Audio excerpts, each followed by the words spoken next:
Fuel prices are rising again in Nigeria, and it's mostly because of the ongoing conflict between Iran and Israel.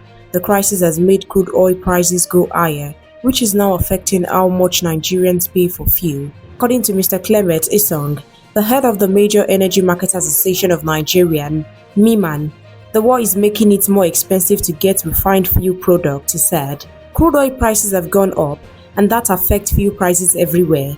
He also warned that if the conflict continues, fuel prices at filling stations could rise even more. Data from petroleumprice.ng shows how prices have changed for major fuel depots.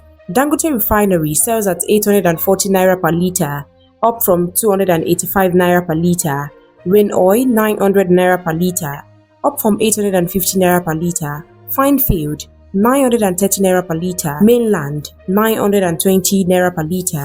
PCO 895 naira per litre, Alteo 840 naira per litre, Matrix in Warri 910 naira per litre, and Sigmod 920 naira per litre. In some areas like Lagos, fuel now costs between 842 naira per litre and 910 naira per litre, while in Port Harcourt it ranges from 896 naira per litre to 920 naira per litre. In more news, the Dangote Refinery, which cost $20 billion to build, is preparing to ship fuel outside West Africa for the first time.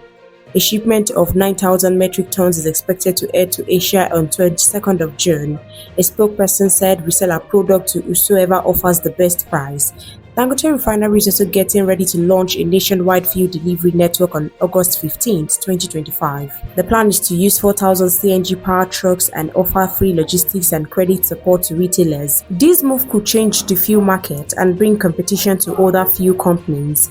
Experts say this could reduce fuel costs in the long run, but for now, people should expect high prices at the pump.